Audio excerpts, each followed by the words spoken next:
اگر آپ جہیز لیتے ہیں اور جہیز کے ساتھ شادی کرتے ہیں تو آپ کا ذہن قید ہے.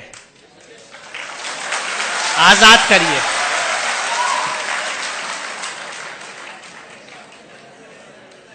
اور ایک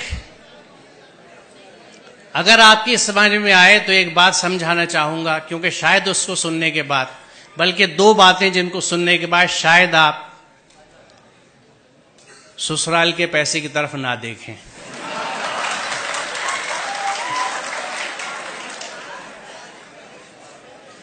دونوں باتیں سنجیدہ بھی ہیں اور رنجیدہ بھی، لہذا پہلے سے معافی مانگ لیتا ہوں اگر آپ کو دکھ ہو. پہلی بات یہ، میں یہ سمجھتا ہوں کہ یہاں اکثریت مسلمانوں کی ہے، اور جو مسلمان اپنے آپ کو کہتا ہے وہ اللہ کے ہر حکم کو مانتا ہے. مسلمان کا مطلب یہ ہے. پورا قرآن ہم پہ فرض ہے. سورہ قصص 85 دیکھ لیجئے گا. ان الذی فرض علیک القرآن لا ردک الی معاد، فرض علیک القرآن.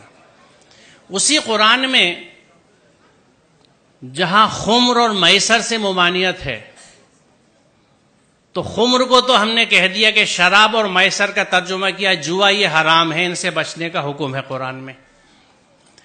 میسر، جس زمانے میں یہ قرآن اترا، مفت پیسہ کمانے کا طریقہ صرف جوا ہوتا تھا، اس لیے اس کا ترجمہ جوا کیا گیا.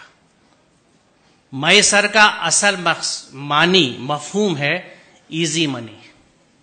ہر وہ پیسہ جو بنا محنت کے ملے وہ میسر ہے، جس میں جہیز آج کے زمانے میں سر فہرست ہے، لہذا حرام ہے. یہاں عربی کے پروفیسرز بھی بیٹھے ہیں، شاید اسلامک اسٹڈیز والے بھی ہوں، نہ ہوں تو آپ مل لیجئے گا، پوچھ لیجئے گا کہ میسر کا مفہوم کیا ہے.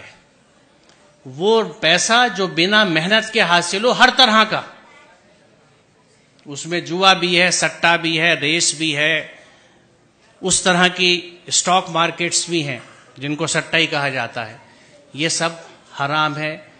ہم اگر مسلمان ہیں، بڑے افسوس کی بات ہے کہ ہم اپنے آپ کو مسلمان بھی کہتے ہیں اور مفت کا پیسہ بھی لینے کے چکر میں لگے رہتے ہیں.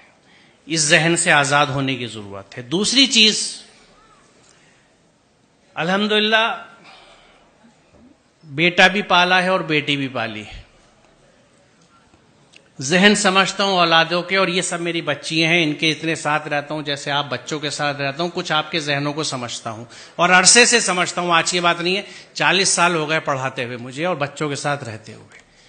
اس تجربے سے میں آپ کو بتا رہا ہوں کہ بچی اپنے ماں باپ سے بہت محبت کرتی ہے. آپ اپنے گھر میں دیکھ لیجئے گا، اپنی بہنوں کو، اپنی ماں کو دیکھ لیجئے گا، میں کیسے کتنا بڑا رشتہ ہے ان کا، آج بھی نہیں بھولی. کبھی کبھی اس پہ جھگڑا بھی ہو جاتا ہے. بچی ماں باپ سے بہت اٹیچ ہوتی ہے.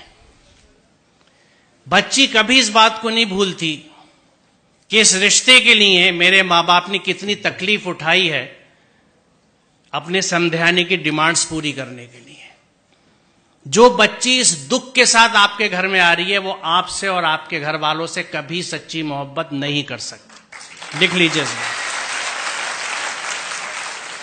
آپ بہت برا سودا کر رہے ہیں. رشتوں کی بنیاد محبت اور عقیدت پہ ہوتی ہے، انسیت پہ ہوتی ہے. سر کٹانے کی تمنا اب ہمارے دل میں ہے، ایک جذبہ ہوتا ہے، یہ ہے محبت. آپ اس سب کے بدلے میں چند ٹکے لے لیتے ہیں. شاید گاڑی، کچھ استعمال کا فرنیچر، کیونکہ شاید آپ یہ سمجھتے نہیں یا یہ سمجھتے ہیں کہ آپ اسے نہیں کما سکتے. آپ کو نہ اپنی قوت بازو پہ بھروسہ ہے، نہ اس کے رازق ہونے پہ بھروسہ ہے، آپ کو سسرال پہ بھروسہ ہے. سوچئے ذرا، اس سے بڑی نامردی کی کوئی مثال نہیں ہے.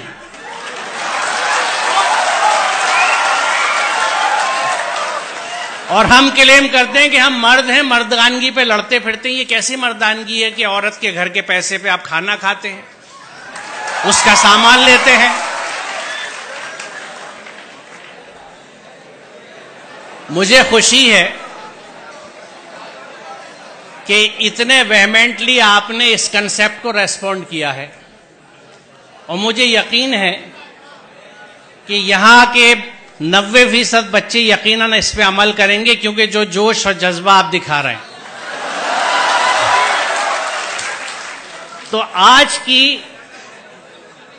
اس یوم آزادی کی صبح پہ یہ طے رہا، یہ پلیج لی ہم نے کہ ہم اس ذہن سے آزاد ہوں گے، ہم اپنی محنت کا کھائیں گے، اپنی محنت سے پیسہ لیں گے، میسر نہیں لیں گے، جہیز نہیں لیں گے.